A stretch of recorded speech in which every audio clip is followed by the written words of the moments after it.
Hello friends, हम discuss करेंगे basic उपनिषद की फिलॉसफी क्या है। ठीक है। तो प्रकृति है। प्रकृति मैनिफेस्ट होना चाहती है, तो प्रकृति में मूल प्रवृत्ति है, एक अहम प्रवृत्ति है जो मूल प्रवृत्ति से ही बनती है। अहम प्रवृत्ति को कहते हैं या अहम वृत्ति को कहते हैं आई टेंडेंसी।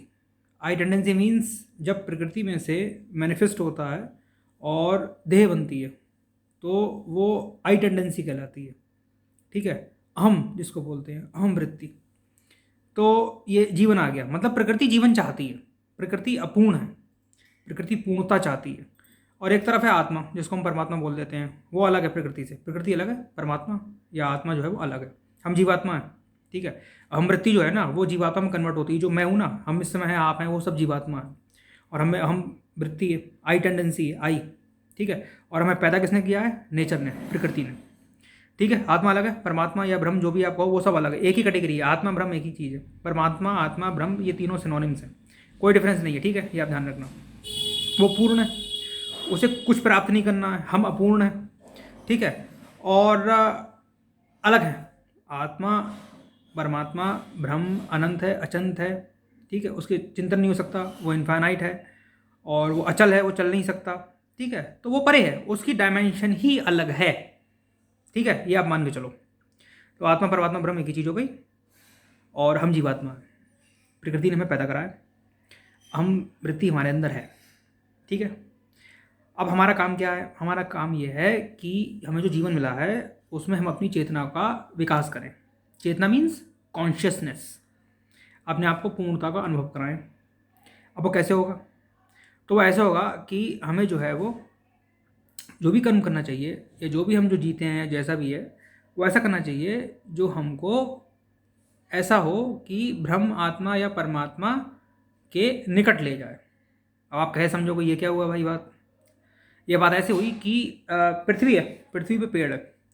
तो पृथ्वी पेड़ के माध्यम से आकाश को छूना चाहती है। ये मतलब है हम पेड़ हैं, हमारी लंबाई ऐसी है कि हम पेड़ हैं और आकाश को छूना चाहती है। और प्रकृति ये महसूस करती है, पृथ्वी महसूस करती है कि पेड़ के माध्यम से मैंने आकाश को छू लिया।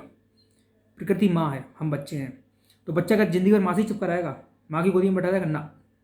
देह है वो माँ देती है, प्रकृति देती है। उसके बाद हम देह का जो उपयोग जो है वो चेतना को उच्चता देने में करते हैं। उच्चता मीन्स हम फिर पढ़ते हैं, जॉब करते हैं, रिसर्च करते हैं, ये सब करते हैं, माँ से थोड़ी चिपके रहते हैं। तो ये चीज़ है। तो प्रकृति ने जीवन दिया है, वो देह है। ठीक है। हम वृत्ति है, उसमें आई टेंडेंसी है। ये मैं उपनिषद उपनिषद की बता रहा हूँ। आई टेंडेंसी है। और फिर अगर हमने ऐसा काम नहीं करा जो प्रकृति चाहती है, प्रकृति क्या चाहती है कि ये जो है वो उच्च चेतना को प्राप्त हो। वो ऐसा पेड़ चाहती है जो आसमान को छुए। अगर मैं ऐसा नहीं करना है तो फिर प्रकृति को मजा नहीं आता। प्रकृति बोलती है तुम बेकार आदमी, किसी काम का नहीं है। तो प्रकृति बड़ी निर्दयी है, कभी भी हमारा जीवन ले सकती है। तो ऐसा कुछ नहीं है कि वो जीवन नहीं लेगी, वो बड़ी दयालु, ऐसा कुछ नहीं है। ठीक है। तो ये बेसिक उपनिषद का क्रक्स है, कॉन्सेप्ट है। ठीक है। इसको आप ध्यान रखें। और इसमें जो बेसिक चीज़ ये है वो ये इस तरीके से हम समझ सकते हैं कि जीवात्मा राम है, देह सीता है, लक्ष्मण मन है, अहम रावण है। तो ये आपस में सब जुड़े हुए हैं। ठीक है। मन क्या है? हमारा जीवित होना ही मन है, मूल प्रवृत्ति प्रकृति की ये मन है। अहम वृत्ति क्या है?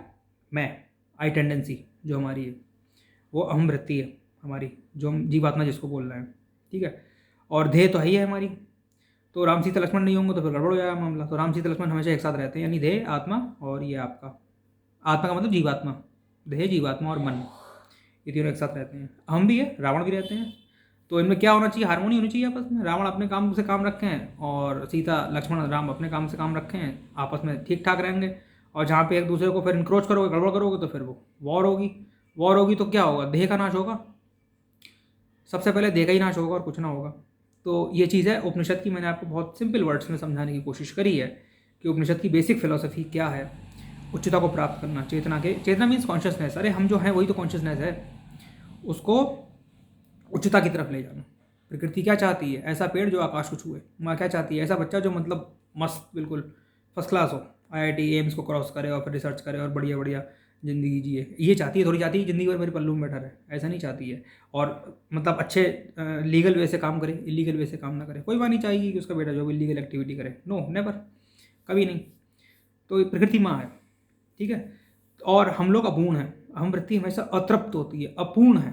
हमें तृप्ति नहीं है, हम कुछ प्राप्त करना चाहते हैं। उधर ब्रह्म परमात्मा और ब्रह्म को कुछ प्राप्त थोड़ी करना है, ना उन्हें कुछ प्राप्त करना है, ना उन्हें कुछ चाहिए, कुछ नहीं चाहिए, वो तो पूर्ण है अपने आप में।